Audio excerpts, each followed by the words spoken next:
Arthur Croft felt the world had been hollowed out. The love of his life, Eleanor, was gone. Just hours ago, he had stood in the drizzling rain of a Portland cemetery, watching as they lowered her casket into the cold, welcoming earth. The scent of her favorite roses, the ones he'd placed on her coffin, still clung to his black overcoat, a fragrant ghost in the sterile, air-conditioned chill of the boardroom. This was the heart of the empire he and Eleanor had built from nothing. Croft & Croft Innovations. The photographs on the wall charted their history, from a cramped garage workshop to sleek corporate towers, from prototyping the first microprocessor for efficient water purification to the gleaming campuses dedicated to sustainable technology. It was a testament to a partnership of mind and soul. Now, that soul was gone, and the vultures had gathered. Across the polished expanse of Brazilian mahogany, his daughter-in-law, Cassandra, offered a smile that didn't reach her eyes. It was a cold, calculated gesture, as sharp and precise as the cut of her obsidian-black designer dress. Beside her, Arthur's son, Julian, stared at his own reflection in the table's surface, his shoulders slumped in a posture of practiced misery. And next to him, Arthur's grandson, Leo, scrolled through his phone, his face a mask of bored indifference. "Arthur," Cassandra began, her voice like chipping ice, "we all loved Eleanor. She was the heart of this family." The light was so blatant it was almost impressive. "But the company, the board, they need stability, certainty. It's time to think about the future." She slid a thick cream-colored folder across the table. It made a soft, sinister whisper against the wood. "These are the transition documents," she continued. "It's all very straightforward. You'll sign over your controlling shares and the CEO title to Julian. It's what's best for the company. It's what Eleanor would have wanted." Julian finally looked up, his eyes red-shot. "Dad, it's time. You need to rest. Let us handle things now." Arthur said nothing. He let the silence stretch, thick and heavy as the grief in his heart. He looked at his son, and for a fleeting moment he saw the little boy who used to follow him around the workshop, a tiny tool belt strapped over his overalls. But that boy was long gone, replaced by this weak, vacillating man, forever under the thumb of his ambitious wife. Cassandra's patience snapped. The mask of sympathy fell away, revealing the predator beneath. "The truth is, Arthur," she said, her voice dropping to a venomous whisper, "now that the old woman is gone, you'll put the company in my husband's name and fend for yourself. You're a relic. Stop being a burden." The words hung in the air, naked in their cruelty. They expected him to flinch, to break, to capitulate to the sheer audacity of their greed. Instead, Arthur smiled. It was a small, quiet smile, but it was genuine, and it unnerved them. The confidence in Cassandra's eyes flickered. Julian shifted uncomfortably. "All right," Arthur said, his voice calm and even. He placed a hand on the folder, but did not open it. "But before we do anything, I believe we need to hear from my attorney." Cassandra's face tightened. "An attorney? Arthur, this is a private family matter." Arthur's gaze swept from her face to his son's, and then to the empty chair beside him. Eleanor's chair. For 45 years, she had sat there, her quiet wisdom his most trusted counsel. He could almost feel her presence now, a steadying force in the storm. "No," he said, his voice clear and resonant, carrying a finality that silenced the room. The silence in Arthur's penthouse was a physical presence, a stark contrast to the suffocating tension of the boardroom. 3 days had passed since the funeral, and the well-meaning friends and associates had all departed, leaving him alone with his grief. The emptiness of the vast, art-filled space was deafening.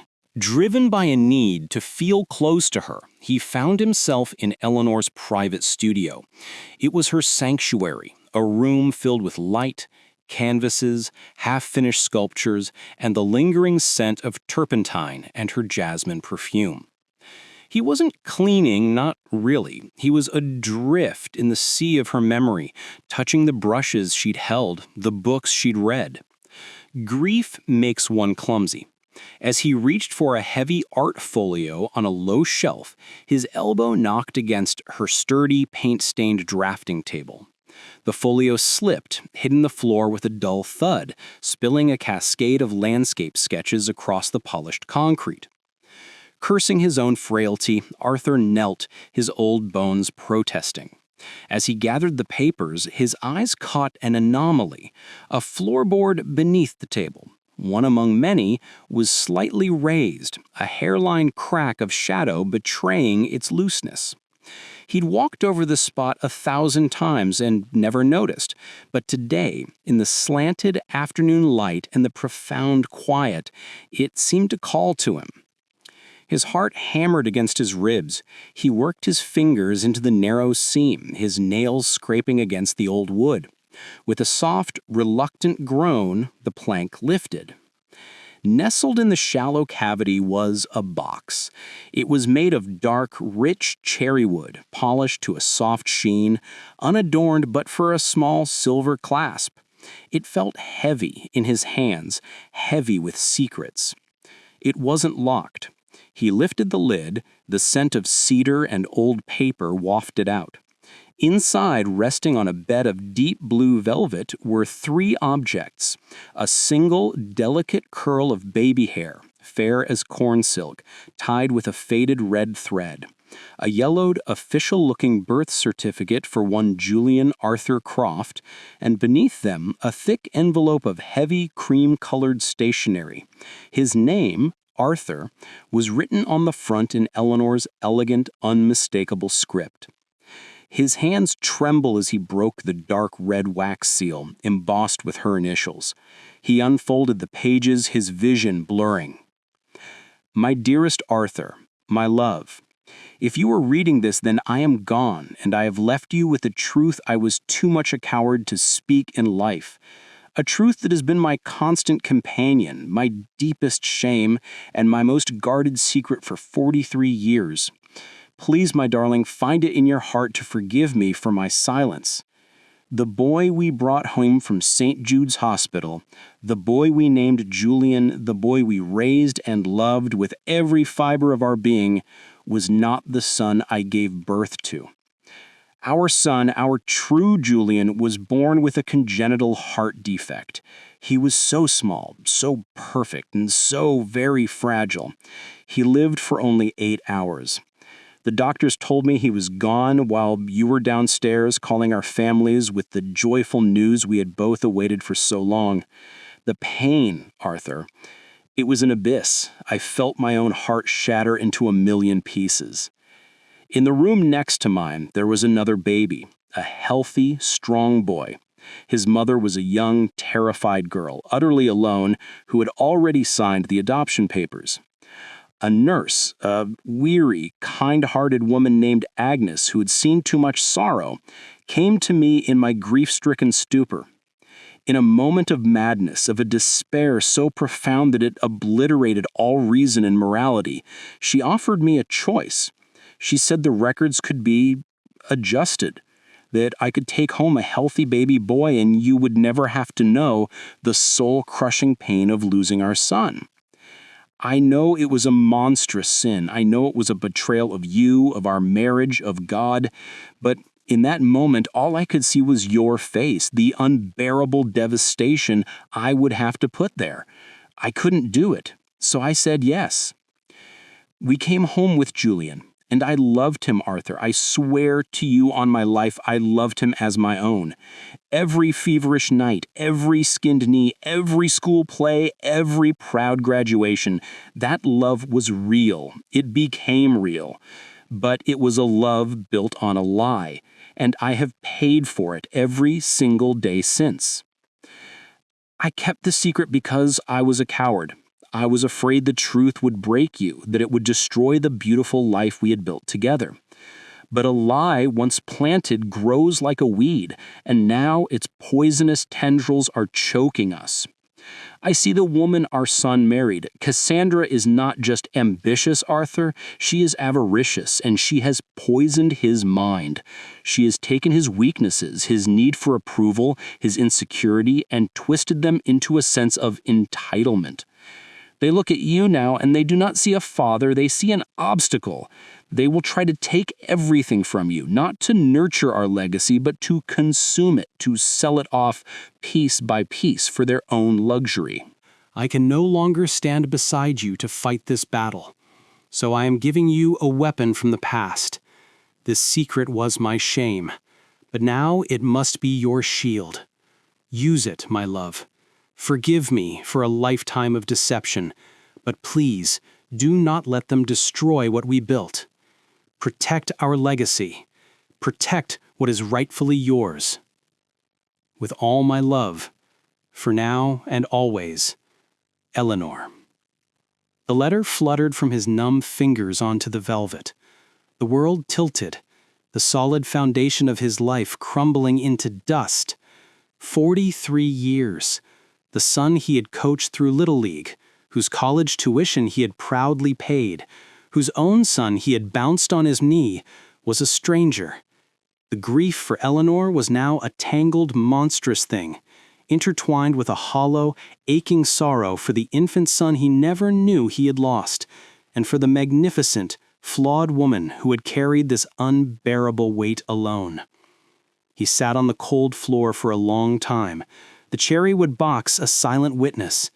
The pain was a physical agony, but beneath it, a new sensation began to stir.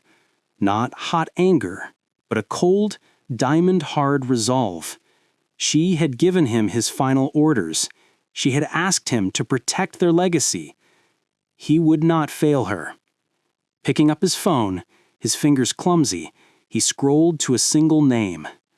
Benjamin Ross. His attorney, but more than that, his friend for 40 years.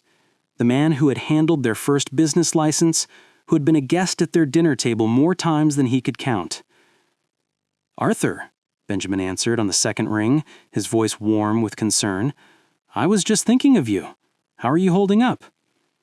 "Benjamin," Arthur said, his voice a dry rasp. "I need you. Can you talk?" The warmth instantly sharpened into professional focus. "Of course. What is it? Is it Julian and Cassandra?" "Worse," Arthur replied, taking a shuddering breath. "Benjamin, I've found something. A letter from Eleanor." He heard the sharp intake of breath on the other end of the line. He didn't read the whole letter. He couldn't. He summarized its devastating core. There was a long, heavy silence. When Benjamin finally spoke, his voice was soft with disbelief. "My God, Arthur.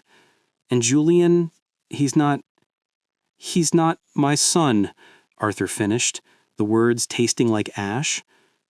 "That incredible, brave woman, the weight she carried, to protect you, to build a family."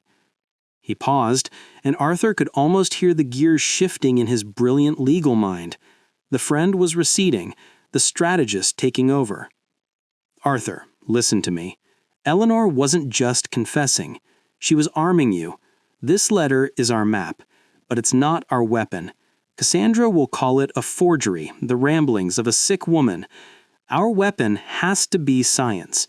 We need a DNA test, a legally admissible one."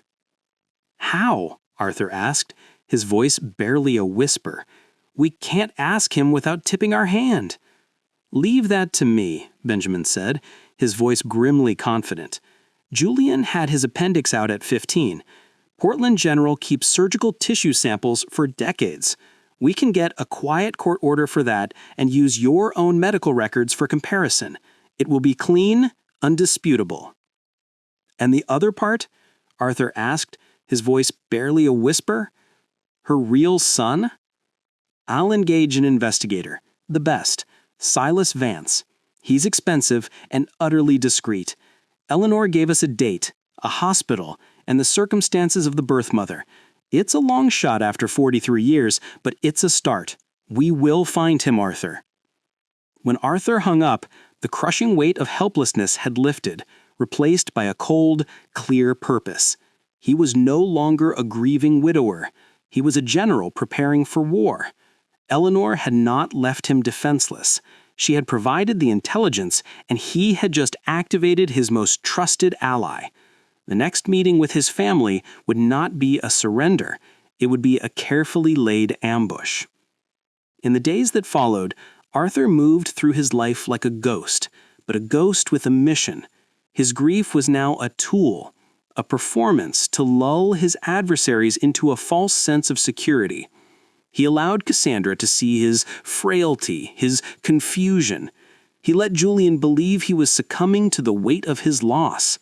But he also did something he hadn't done in months. He visited the headquarters of their flagship project, the Aether Initiative, a groundbreaking research facility dedicated to next-generation carbon capture technology. He needed to walk the halls, to smell the ozone of clean rooms, to hear the hum of supercomputers. This was the legacy Eleanor had died to protect. It was there, in the main lab, that he saw him. Dr. Nathaniel Reed, the project's lead engineer, was in the middle of a crisis. A core component, a proprietary nanocatalyst, had failed its latest stress test. The lead supplier was blaming the design. The design team was blaming the supplier. The project, already on a tight timeline, was facing catastrophic delays. Nathaniel wasn't shouting. He stood calmly before a holographic schematic, his brow furrowed in concentration. He listened to the heated arguments from both sides, his gaze intent. Then, with a few quiet commands, he pulled up the catalyst's molecular simulation alongside the supplier's purity reports. "Look," he said, his voice even but firm. "The failure point isn't in the design. It's here, a 0.3% impurity in the palladium alloy.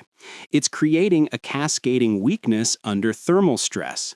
This is a supplier quality control issue, not an engineering flaw." He didn't accuse. He presented irrefutable data. He then proposed a solution, using a backup supplier for a temporary batch while implementing a new, more rigorous on-site testing protocol for the primary vendor. It was brilliant, efficient, and it saved both teams from losing face. As the chastened engineers dispersed, Nathaniel turned to a junior researcher. "Maya, how's your mother's recovery from surgery going?" The young woman's face lit up. "Much better, Dr. Reed. Thank you for asking." That was Nathaniel. He saw the problem, but he never forgot the people. Watching him, the contrast with Julian was a physical blow. Julian, who managed by delegation and intimidation, would have created a toxic blame game that would have set the project back months. Nathaniel led with a quiet competence that inspired loyalty. Arthur walked over. "Nathaniel." Nathaniel turned, a look of mild surprise on his face. "Mr. Croft, I didn't expect to see you here today, sir." "I needed the air in here, son. I saw how you handled that. Impressive work." Nathaniel gave a modest shrug. "Just data, sir. It doesn't lie." They talked for a few minutes about the Aether project's timeline. Then Arthur asked about the project's community outreach wing, the part that funded green tech education in underprivileged schools, the part that Cassandra had repeatedly tried to axe from the budget. Nathaniel's eyes ignited with passion. "It's the most rewarding part, Mr. Croft. We've got 3 high schools with full lab setups now. Last week, a girl from Jefferson High designed a biofilm that can break down microplastics. It's the future. It's why we do this, isn't it?" As he spoke, Arthur remembered hiring Nathaniel a decade ago, a young prodigy from MIT, brimming with ideas but lacking polish. Arthur had mentored him, seen the fire in his eyes, the same fire he himself had once possessed. It was the dream of building a better world, a dream Julian, with his focus on quarterly dividends and shareholder value, had never understood. Now, standing there with Eleanor's letter burning a hole in his memory, Arthur finally understood the deep, paternal pride he had always felt for this young man. It was more than mentorship. It was a connection he had never been able to explain. He put his hand on Nathaniel's shoulder again, his grip firm. "You've got the right heart for this, Nathaniel. In this business, that's rarer than genius. Don't ever lose it." Nathaniel looked stunned, then deeply moved. "Thank you, sir. That means a great deal." Arthur walked away, leaving deep footprints not in mud, but on the polished lab floor. He knew then he wasn't just fighting for a company. He was fighting for its soul, and he had just looked its future in the eye. The boardroom felt colder than ever. Arthur's final words, "It never was," had landed like a declaration of war. Cassandra's face was a fascinating study in collapsing confidence. Her sneer was replaced by a flicker of primal fear. Leo had even put his phone down, sensing the seismic shift in the room's power dynamics. The door opened without a knock. Benjamin Ross entered, a figure of immaculate calm in a charcoal gray suit. He carried his old, scarred leather briefcase, a familiar object that now seemed to hold the power of a kingmaker's scepter. "Mr. Ross," Cassandra snapped, trying to reclaim control. "This is a private family discussion. Your presence is an intrusion." Benjamin didn't even glance at her. He walked to the head of the table, placing his hand briefly on the back of Eleanor's empty chair, before stopping beside Arthur. "Good afternoon, Mrs. Croft," he said, his voice cool and smooth. "I'm here today in my official capacity as the executor of the last will and testament of my late client, Mrs. Eleanor Croft. My presence is not just necessary, it is mandated by law." He placed his briefcase on the table with a solid thud. The sound was a full stop to all argument. He flicked open the brass latches. The click-clack was brutally loud in the silence. From within he retrieved not a thick stack of papers, but a single document in a simple, elegant, green folder, Eleanor's favorite color. He placed it in the center of the table. "This," he announced, "is the final legally binding will and testament of Eleanor Croft, executed and witnessed 4 months ago." Cassandra laughed, a brittle, desperate sound. "We know what it says. The trust, the shares to Julian, it's all settled." "You are mistaken," Benjamin stated, his voice flat. He put on his reading glasses and began to read. The first part was a love letter to Arthur, a public affirmation of their partnership that felt like a balm on his soul. Then his tone shifted. "Regarding the disposition of my assets, including all shares, voting rights, and controlling interest in Croft & Croft Innovations, these shall be transferred in their entirety to my beloved husband, Arthur Croft, and/or to my direct bloodline heir, should one be identified." The phrase "direct bloodline heir" hung in the air. What kind of legal jargon is that?" Cassandra sputtered. "It's obvious. It means Julian." Benjamin took off his glasses, his gaze settling on Julian. "Is it?" he asked softly. He reached back into his briefcase and pulled out a sealed envelope from a renowned genetic testing lab. He slid it onto the table. It looked innocuous, a white paper bomb. "At the written request of Mrs. Croft, my firm was instructed to conduct a genealogical analysis to legally identify the beneficiary defined as direct bloodline heir."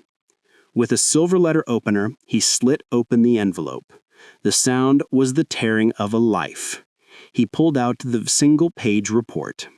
Pursuant to the side-by-side analysis of genetic markers from sample A, identified as Arthur Croft, and sample B, identified as Julian Croft, the conclusion is as follows. The probability of the subject, Julian Croft, being the biological son of the subject, Arthur Croft, is 0.0%. Julian made us sound like a wounded animal. He began to shake his head, his hands gripping the edge of the table until his knuckles were white. No, that's a lie. Mom would never." Well, Julian imploded. Cassandra exploded. She shot to her feet, her chair screeching backwards.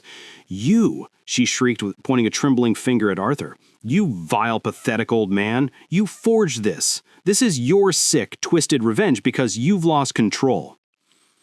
Her tirade was a torrent of venom and threats. She would sue, she would destroy him, she would take everything. Benjamin let her rage, a rock against her storm. When her screams subsided into ragged breaths, he calmly slid the green folder, containing Eleanor's letter, across the table to Julian. "Your mother left you an explanation," Benjamin said. The pause before "mother" was a deliberate, cruel strike. As Julian, sobbing, began to read Eleanor's confession, Benjamin quietly called security. Cassandra was still screaming profanities when 2 guards entered. They escorted her, thrashing and cursing, from the room. Julian, a broken man, allowed himself to be led away without a word, the pages of the letter clutched in his fist. It was then Arthur noticed Leo was gone. He had vanished, a ghost, when the money disappeared. The door clicked shut. The war was over. Benjamin placed a hand on Arthur's shoulder. "It's done, Arthur. She would be proud." He then discreetly exited, leaving them alone. Arthur and Nathaniel stood in the sudden, profound quiet. The air, once thick with greed, was now clean. "Mr. Croft, I don't know what to say," Nathaniel stammered, his face a canvas of shock and confusion. "Neither do I, son," Arthur said, his voice gentle. "Why don't we start with our names? I'm Arthur." He listened as Nathaniel told him about his life, his adoptive parents, both school teachers, who had given him a loving, simple home but had passed away a few years ago. He spoke of his fascination with Croft & Croft, how he'd always admired the company from afar, feeling an inexplicable pull. "Getting this job," he said, a look of awe dawning on his face, "it didn't feel like just a career move. It felt like coming home."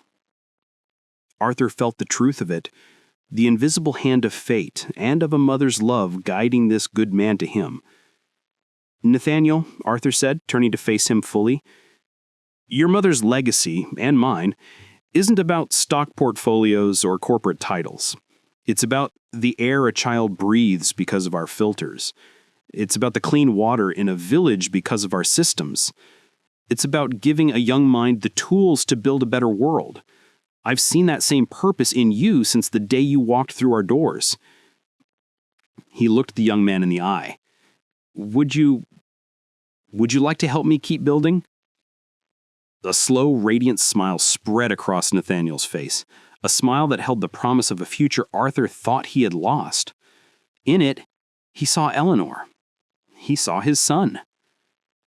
"Yes," Nathaniel said, his voice filled with a quiet, unshakable conviction. Arthur walked to the floor-to-ceiling window, looking out at the city his company had helped shape. Nathaniel came to stand beside him. "I thought this was about justice, but it's not. It's about forgiveness. Forgiving Eleanor for her secret, and forgiving myself for not seeing the son who was standing right in front of me all along. His legacy was safe, not because it had been passed to his blood, but because it had been passed to a man who shared his spirit. Eleanor's will had been a map, and it had led them here, to this moment of peace and new beginnings. In the reflection of the glass, an old man and a young man stood side by side, ready to build a new chapter. Together. 6 months later. The headline in the Portland Business Chronicle was succinct. Croft & Croft announces new leadership, reaffirms commitment to core values.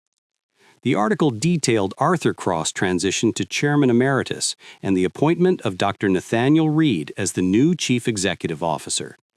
It quoted board members praising Nathaniel's visionary leadership and the company's renewed focus on its founding principles of innovation and social responsibility. There was no mention of Julian or Cassandra Croft. They had, true to form, sued. They alleged undue influence, forgery, and emotional distress. But with the ironclad DNA evidence, the sealed court order for the tissue sample, the testimony of the now retired Nurse Agnes, whom Silas Vance had tracked down living in Arizona, and the diaries of Nathaniel's birth mother, which corroborated every detail of Eleanor's letter, their case collapsed before it even reached a pre-trial hearing. As per Eleanor's final provision, a trust was established for Julian. It provided a comfortable, middle-class stipend contingent on his continued enrollment in therapy. He lived in a modest condo in a different city, a ghost of his former self, finally free from Cassandra's influence, but forever burdened by the truth of his origin. Cassandra, entitled to nothing, had divorced him the moment the last legal appeal was exhausted. She was last reported to be living with a relative on the East Coast, her taste for luxury unmet, and her bitterness a constant companion. Leo, it turned out, had used the last of his trust fund to buy a ticket to Bali. He sent a postcard to an old friend saying he was finding himself. It was the first honest work he had ever done. One crisp autumn afternoon, Arthur stood with Nathaniel on the site of the new Aether facility, now nearing completion. The skeleton of the building rose against the sky, a testament to their shared vision. "It's really happening," Nathaniel said, his voice full of pride. "It is," Arthur replied. "Your mother would have loved to see this." He still visited Eleanor's grave every Sunday. He would tell her about the company, about Nathaniel, about the quiet peace that had settled in his heart. He no longer spoke of forgiveness, for it had already been granted silently and completely in the moment he had opened that cherrywood box. The legacy of Croft & Croft was secure, not in a name, but in the unwavering integrity of the man who now led it. Arthur had learned that the greatest inheritance one can pass on is not wealth or power, but a moral compass, a purpose-driven heart, and the courage to defend the truth, no matter the cost. And in the end, that was a victory greater than any revenge.